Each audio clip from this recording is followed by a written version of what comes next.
એક વસ્તુ યાદ રાખો, ભીડમાં તો બધા સારા થઈને બેઠા હોઈએ. પવિત્ર વ્યક્તિ કોને કહેવાય?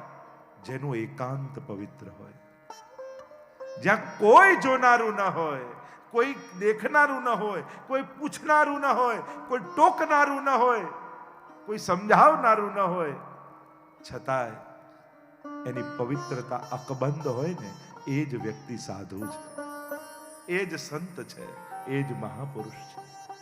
અને એટલા માટે વૈષ્ણવોના એકાંત પવિત્ર હોય છે. અને બહુ મહત્વનું છે, જેને એ ભાન હોય મારો ઠાકોરજી મને જોઈ રહ્યો છે, અને એ વાતનો ભય નહીં, એને આનંદ હોય. મારા એક એક જપેલા નામને ઠાકોરજીએ સાંભળ્યું છે, મારા એક એક કરેલા સત્કર્મોને ભગવાને જોયું છે.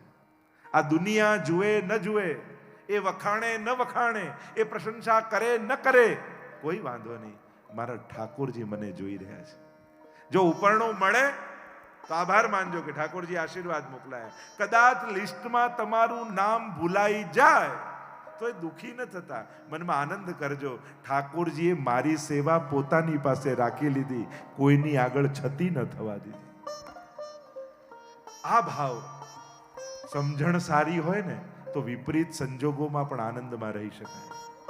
પણ સમજણ જ નબળી હોય ને તો સારા પ્રસંગોમાં પણ માણસ દુઃખી થઈને ઘરે પાછો આવતો હોય.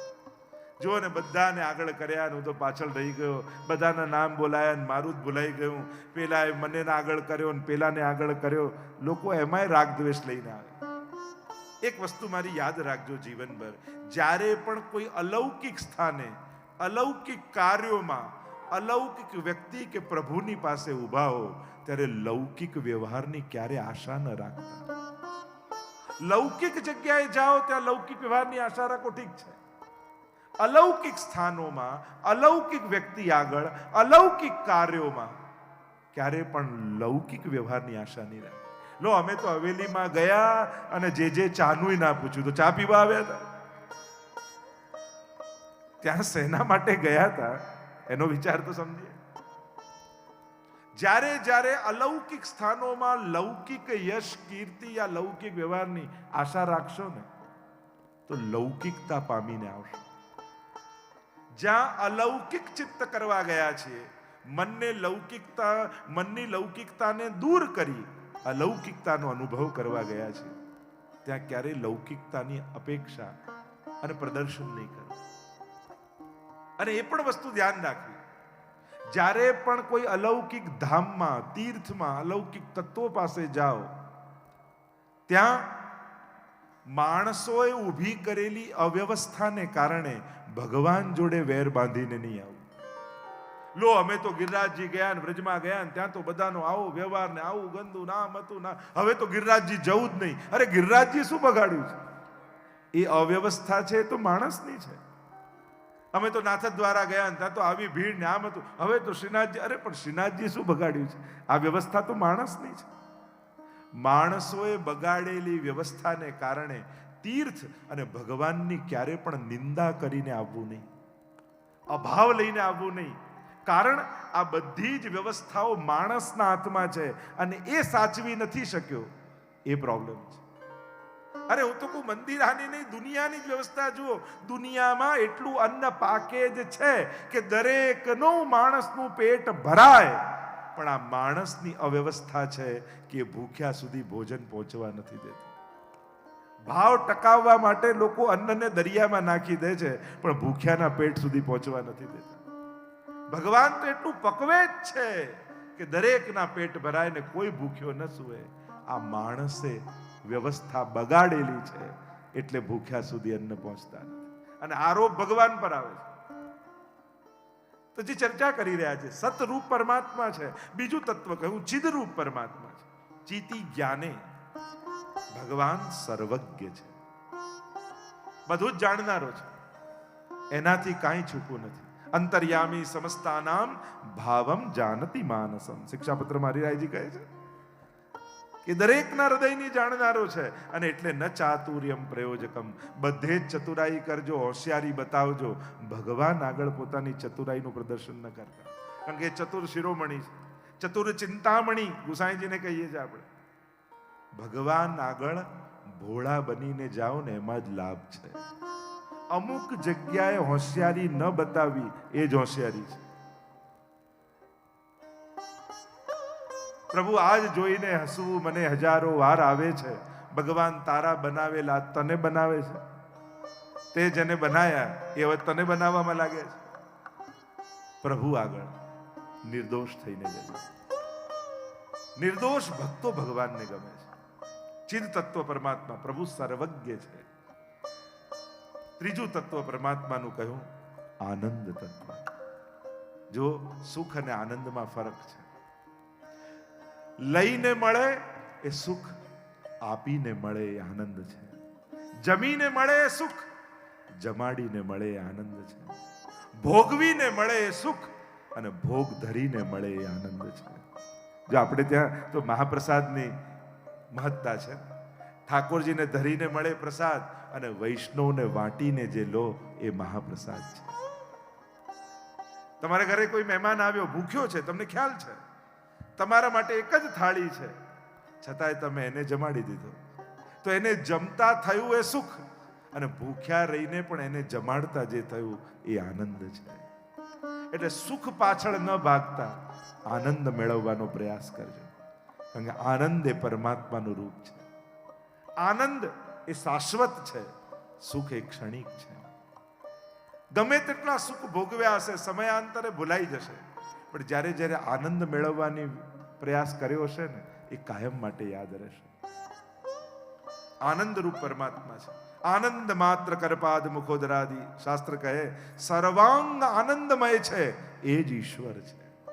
અને એ જ વેદનો આનંદ રૂપ પરમાત્મા નંદ બાબાના ઘરે પ્રગટ થયો. એટલે આપણે કહીએ નંદ ઘર આનંદમય. આ નંદ બાબાના ઘરે કોણ પ્રગટ થયું છે? તો કે વેદમાં વર્ણવેલો આનંદ પોતે ઈશ્વર પોતે આવ્યા છે. પણ કયા નામે? તો કહીએ જય કનૈયાલાલ, કૃષ્ણના નામે. પણ કૃષ્ણ શબ્દનું ડેફિનેશન, વ્યાખ્યા જ થાય કૃષિર ભૂવાચકો શબ્દ ણશ્ચ નિવૃત્તિવાચક તયોરૈક્ય પરબ્રહ્મ કૃષ્ણ તે વિધીયતે. કૃષ્ણ ભૂ સત્તાયામ, કૃષ્ણનો અર્થ થાય સત્તા અને સ્નનો અર્થ થાય આનંદ. એટલે કે જે સદાનંદ છે એ જ કૃષ્ણ છે. એ જ કૃષ્ણ નામે કહેવાયો છે શ્રીમદ ભાગવતમાં. આનંદ રૂપ પરમાત્મા છે.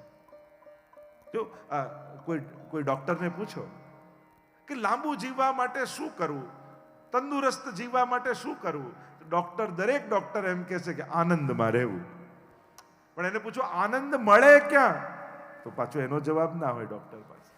આ તો ભાગવત કથામાં આવો, ચોથો દિવસ આવે અને જ્યારે નંદ મહોત્સવ થાય ત્યારે ખબર પડે કે નંદ ઘર આનંદ ભયો, જય કનૈયા લાલ કી, નંદ ઘર આનંદ ભયો, જય કનૈયા લાલ કી. આનંદ ક્યાં છે?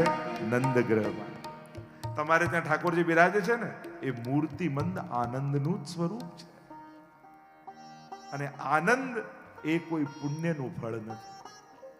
જો સુખ એ પુણ્યનું ફળ હોઈ શકે. પુણ્યના બે ફળ કહેવાય, કાં સ્વર્ગ મળે કાં સંસારનું સુખ મળે. પણ ભક્તિ મળે, સેવાનો આનંદ મળે એવું ક્યાંય પુણ્યથી મળે એવું નથી લખ્યું. એ તો ઠાકોરજીની કૃપાથી જ મળે છે. તો પ્રભુ કેવા છે? સચ્ચિદાનંદ રૂપાય, એ રૂપવાળા છે. અચ્છા, આવું સુંદર રૂપ તે કરે છે શું? તો વર્ણન કરતા વ્યાસજી બોલ્યા સચ્ચિદાનંદ રૂપાય વિશ્વોત્પત્યાદિ હેતવે. શું કરે છે? વિશ્વની ઉત્પત્તિ, સ્થિતિ અને લય કરે છે.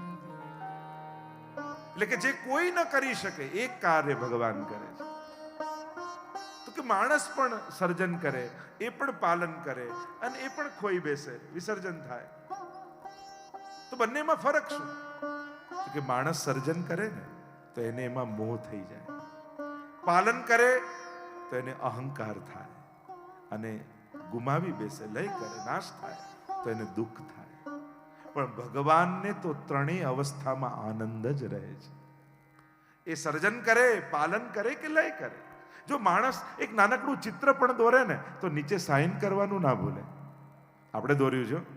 અને ઘણીવાર મેં તો ઘણા ઘરોમાં જોયું છે, ઘરના રંગ બદલાય, પ્લાસ્ટર બદલાય, આખા ઘર બદલાય, પણ પેલું પિક્ચર તો દિવાલ પર લાગે જ જે પોતે બનાવ્યું હોય. એમાં એનો મોહ જાય નહીં. જ્યાં જ્યાં સર્જન હોય ને ત્યાં માણસનો મોહ આવી જાય. પણ ભગવાન સર્જન કરે તો એમને તો આનંદ જ રહે છે. પાલન કરે માણસ કોઈનું તો એને અહંકાર થઈ જાય. આપણે આને સેટ કરી દીધો, બિચારો એમને એમ ફરતો તો ગામથી આવ્યો, આપણે એનું બધું ગોઠવી દીધું, પણ તારું કોણે ગોઠવ્યું એ તો કે. ભગવાન કરનારો તો એ જ છે. માણસને અહંકાર થાય છે, ભગવાનને આનંદ રહે છે. ઘણી વાર લોકો નથી કહેતા અમે નહીં રહીએ ને ત્યારે ખબર પડશે ઘર કેમ ચાલે છે. એવા કહેનારા બધા જ જતા રહે છે અને બધાના ઘર ચાલતા રહે છે. કોઈ નાથી કઈ અટકતું નથી. ઉલટાનું એ ગયા પછી, એના ગયા પછી વધારે સારું ચાલે ઘર, કારણ કે એ જ નડતો હોય.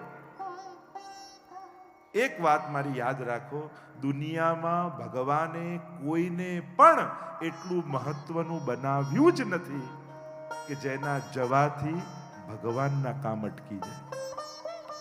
કોઈ એમ માનતું કે આ છે તો સંસ્થા ચાલે, આ છે તો દેશ ચાલે, આ છે તો પાર્ટી ચાલે, આ છે તો મંદિર ચાલે, આ છે તો અમારું હોસ્પિટલ ચાલે, આ છે તો સ્કૂલ ચાલે, આ છે તો જ્ઞાતિ ચાલે. ચલાવનારો ઈશ્વર છે. એને સામર્થ્ય આપતા વાર નથી લાગતું. કોઈ એટલું આ દુનિયામાં મહત્વનું નથી જેથી ભગવાનનું કામ અટકે. સંસાર ચલાવવું એ ઈશ્વરી કાર્ય છે અને એ ચાલતું જ રહે છે. કોઈના જવાથી કે આવવાથી કંઈ ફેર પડતો નથી.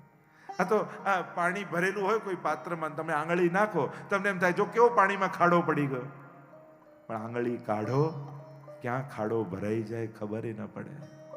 એમ દુનિયામાં કહેવાતો બહુ જ મહત્વનો માણસ એ પણ દુનિયાથી જાય છે ને તો એની જગ્યાએ બીજો કોઈ આવી જતો હોય છે, પણ કોઈના કોઈ કામ અટકતા નથી હોતા. દુનિયા ચાલતી જ રહે છે, કારણ કે ચલાવનારો ઠાકોરજી છે. વિશ્વની ઉત્પત્તિ, સ્થિતિ અને લય કરનારા પરમાત્મા. પણ જીવ અને ભગવાનમાં ફરક એટલો, જેમ એક નાનકડું બાળક દરિયા કિનારે તમે માટીથી રમતું જોયું છે, ખાડો ખોદી અને દરિયા કિનારે એ રેતીથી ઘર બનાવતો હોય ત્યારે પણ આનંદ હોય. ઘર બની જાય પછી છીપલાને વીણીને લાવે, એ ઘરમાં રમતો હોય ત્યારે પણ આનંદમાં હોય. અને મા બૂમ પાડે કે બેટા ચલ ઘરે જવાનો ટાઈમ થઈ ગયો, અને ધ્યાનથી જોજો કૂદકો મારતા મારતા ઘર તોડતો હોય ને ત્યારે પણ આનંદમાં જ હોય. એમ ઈશ્વર પણ સર્જન કરે તો આનંદથી, પાલન કરે તો આનંદમાં, અને લય કરે તો એ આનંદમાં જ મેળવે છે. મહાપ્રભુજીનો મત છે અહીંયા નાશ અને સર્જન નથી, અહીંયા તો આવિર્ભાવ અને તિરોભાવ છે. એની તો ચર્ચા આગળ જ્યારે ચતુશ્લોકી ભાગવત આદિના દર્શન કરીશું ત્યારે કરીશું. શુદ્ધાદ્વૈત બ્રહ્મવાદમાં મહાપ્રભુજી કઈ રીતે આ જગત અને સૃષ્ટિનું પાલન અને લય બતાવે છે, સર્જન અને લય બતાવે છે. એક નાનકડી ટાંકણી કોઈ તમને એમ કે આ એમને બની ગઈ તો તમે માનો? આ ટાંકણી એમને બની ગઈ છે, કોઈ માનવા તૈયાર થાય? તો એક નાનકડી ટાંકણીને આપણે માનવા તૈયાર નથી થતા કે એમને બની ગઈ, પણ કોઈ બનાવનારો છે એમ માનીએ છે. તો આખા બ્રહ્માંડને જોઈ તમને કેમ ભરોસો નથી આવતો કે એનો બનાવનારો ઈશ્વર કોઈક છે? એક ટાંકણી એમને બની જાય, માનવા તૈયાર નથી થતા, તો આખું બ્રહ્માંડ એમને બની ગયું એમ કેમ માની શકાય? આગળ તો એની ચર્ચાઓ આપણે કરીશું કે કઈ રીતે ભગવાન એનું સર્જન કરે છે, પાલન કરે છે અને પોતાનામાં લય કરે છે. વિશ્વોત્પત્યાદિ હેતવે, તો કહું કે બહુ મોટા કામ કરતા હોય ને એ સ્વભાવના બહુ આકરા થઈ જાય. જે બહુ જ મોટું કામ કરતો હોય ને એ સ્વભાવનો બહુ કઠોર થઈ જાય. તો ભગવાન જ્યારે આટલું મોટું કાર્ય કરે તો ભગવાનનો સ્વભાવ કેવો છે? તો કહ્યું આનો જેવો સ્વભાવ છે એવો તો કોઈનો નથી. કહ્યું તાપત્રય વિનાશાય. પ્રભુનો સ્વભાવ કેવો કે ત્રિવિધ તાપોનો નાશ કરો. હરી લેનારા હરી છે પરમાત્મા. 3 પ્રકારના તાપ કયા છે, આદિ ભૌતિક, આધ્યાત્મિક, આદિ દૈવિક. જો પાપનું ફળ છે તાપ, માણસ પાપ કરે પછી તો તાપ જીવનમાં આવવાના છે.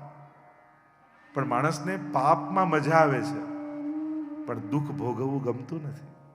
લીમડાનું બીજ વાવ્યું હશે તો એમાં ક્યારે આંબો નહીં આવે.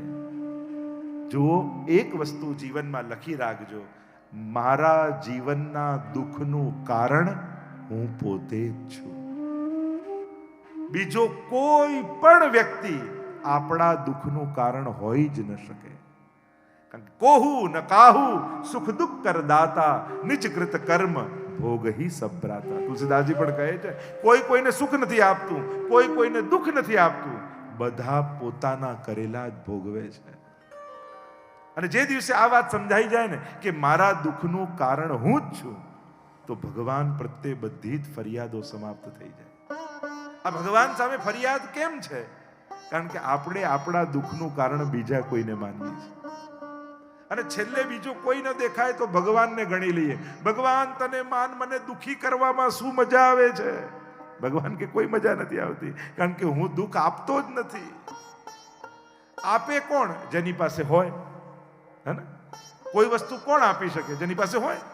જેની પાસે ધન હોય એ ધન આપી શકે, હોય જ નહીં શું આપી શકવા? ભગવાન અને દુઃખ આ બંને એક જગ્યાએ ભેગા થઈ જ ન શકે. કોઈ સૂરજને એમ કે તું રાત્રે નીકળે બરાબર છે, દિવસે નીકળીને બતાવ. કોઈ દિવસે તો નીકળે બરાબર છે, રાત્રે નીકળીને બતાવ તો તને માની જો. સૂર્ય કહે મારો અભાવ જ રાત છે. જો હું નીકળું તો એ રાત કહેવાય જ નહીં, દિવસ જ થઈ જાય. અંધારું એ પોતાનું કોઈ અસ્તિત્વ અંધારાનું હોતું જ નથી.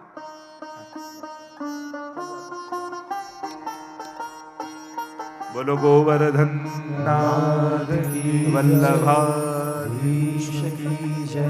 પૂજ્ય ચરણોને તાળીઓથી આપણે વધાવીએ. આપ શ્રી આપનો કિંમતી સમય કાઢીને આપણી આ દિવ્ય સત્સંગ મહોત્સવમાં પધાર્યા અને હીરપરા પરિવારને આશીર્વાદ પ્રાપ્ત થયા, તો આપનો ખૂબ ખૂબ આભાર આપણે દર્શિત કરીએ. અને નિત્ય આપ આપણા કથામાં પધારે એવી વિનંતી સાથે આપ શ્રી વિદાય થઈ રહ્યા છે. બોલો ગોવર્ધન નાથ કી જય, કૃષ્ણ કનૈયા લાલ કી જય, શ્યામ સુંદર શ્રી અમને મહારાણી કી જય. તો જે ચર્ચા કરી રહ્યા છે, સૂર્યનો અભાવ જ રાત છે, એમ જ ભગવાનનો અભાવ જ દુઃખ છે. ભગવાન ક્યારેય કોઈને દુઃખ આપતા જ નથી, કારણ કે એમની પાસે છે જ નહીં, હોઈ જ ન શકે. ભગવાન તો આનંદની મૂર્તિ છે. દુઃખ તો માણસ પોતાના કર્મોથી ઊભા કરે છે. એટલે ક્યારે પણ એમ નહીં કેવું કે ભગવાન દુઃખ આપે છે. ભગવાન આપી જ ન શકે.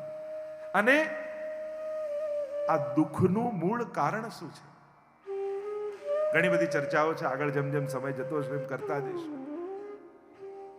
સાચા દુઃખનું અજ્ઞાન એ જ દુઃખનું કારણ છે. જે દિવસે સાચા દુઃખનું ભાન થશે ને, એ દિવસે મનના બધા દુઃખો સમાપ્ત થઈ જશે. અને સાચું દુઃખ કયું છે?